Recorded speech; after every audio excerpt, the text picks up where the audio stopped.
Something to be said about bad habits. You wake up one day, trip, take a fall, and next thing you know, you had a 10-year smoking problem. You don't even know when you started smoking or why you started smoking.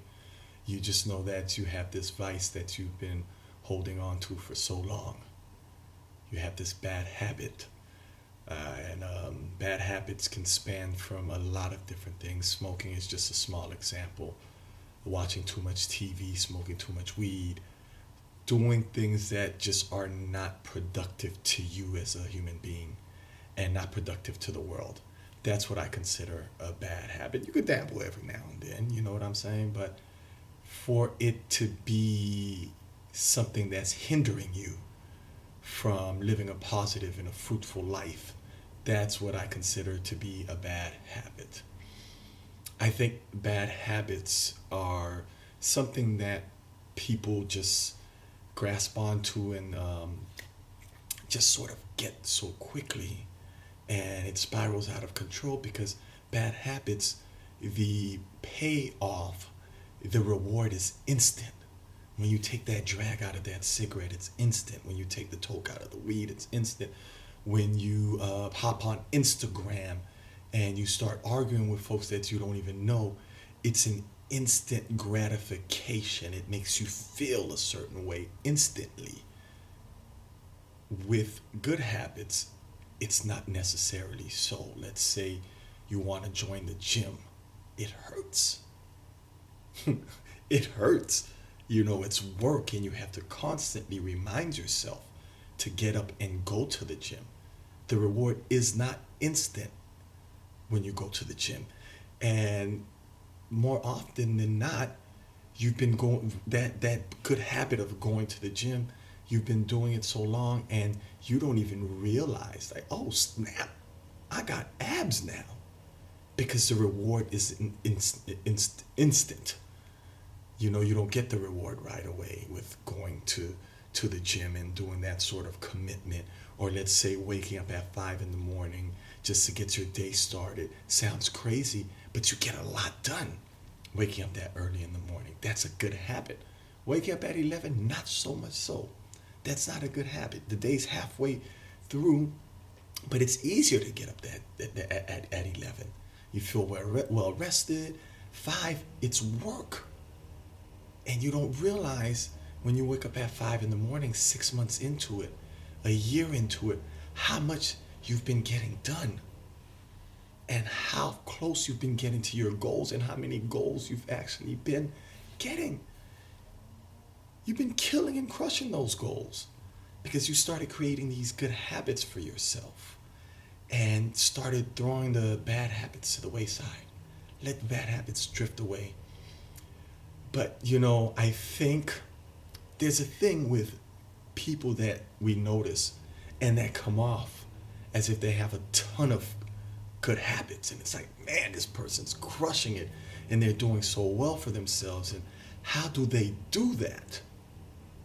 I personally think those people have a lot of bad habits just waiting and festering and wanting to come out, but they're so busy with the good habits that those bad habits don't stand a chance to even make an appearance because your mind is so busy doing productive stuff that the bad habits don't have room to enter in your hemisphere. That's a great thing about having the good habits. And like I said, you could indulge once in a while. You could, sort of just do your thing and kind of taste and dabble here and there. Not crack now. I'm not telling you how to go do crack. I'm just saying you could dabble and indulge because we're all human. You could wake up late sometimes. But, practicing the good habits, things that are going to make you a positive part of society, a positive person, a person that you like being around, and a person that's crushing it and obtaining all the goals that you want to obtain. Bad habits do not help you obtain those goals. I'm going to tell you right now, it does not. Because next thing you know, you're smoking weed every night.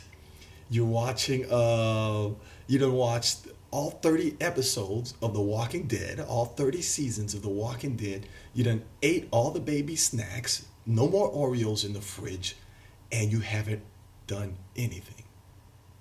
And it's interesting to me that those people with a lot of bad habits, they always have the most input on people doing cool shit. They have the most input, they have the most tips, they have the most feedback, and I just look at them like, damn, but you're not doing nothing though. You know, and that's cool if that's how you want to live your life, but I don't need you imposing on mine. You know, do some positive stuff. Because for me to actually take you seriously and be like, man, this is somebody I really should listen to, you have to actually be putting in an effort. You don't even have to be crushing it or killing it or be president of the world or nothing like that. But if you're actually putting in some sort of effort, there's something I can gain from a conversation with you, a relationship with you. But if you're not trying at all, we're all born to be great, by the way. We're all born to be great. Every single thing that you want or desire on this planet is here for you. It's just waiting for you to get up and go get it. And part of that is having those good habits. I'd be tired as hell in the morning. I'm shooting this video. It's like 7:30. I've been up since 5. No, I'm lying. I've been up since 6. An hour difference. I've been up since 6. Did I want to wake up? No. But I just know how it'll make me feel after I can start accomplishing things that I have on that mental list. And those are the good habits that I'm working on. It's putting them into work. It's putting them to work. The good habits. They're work. And that's why at the end of the day, the payoff's so big with good habits. Bad habits, instantaneously, the payoff. You want to get drunk, you want to party, have a few shots, you're drunk already, you're there. You want to get high, take few tokes, take a few drags out of a cigarette, it's done its job already. You want to sit down and watch 30 episodes of Friends, as soon as you cut it on, you're going to chuckle and giggle, you're already in that space. You're already there. Good habits, though, takes work. It takes work, and I think the human mind is meant to always be working, meant to always be busy. You do need to have downtime for your prayer and meditation and all that. But an idle mind is, what do they say? An idle mind is the devil's playground. I strongly believe in that, because you start wandering about different and stupid ass stuff, and it's like, wow, why am I up at 3 a.m. looking at bunny videos on YouTube? Because they're bad habits that you're practicing. One key thing before I get out of here with practicing good habits, that phone. That phone, if you're not using it, just keep it in the kitchen, especially at night. Mine's actually in the kitchen now because when I start my morning ritual, I actually grab it in the morning out of the kitchen, put it on my meditation sounds, do my meditation sounds with it, put it away.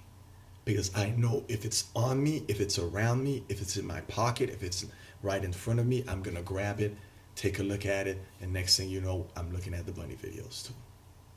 And I'm stuck for at least an hour or 30 minutes. And that's wasteful time for me. I do enjoy going on Instagram. I like the Shade Room and all the other entertaining sites. Not, I'm human. Like I always say, I'm human, but I work on practicing more good habits than bad habits. I think the phone is one of the worst habits that we can possibly have, is just be on there all day. Once we put that down, we can smell the fresh air, open our souls up to the world, and start practicing the good habits. You know what? And with that being said, I'm out of here. I got more good habits to work on. And yeah, see y'all.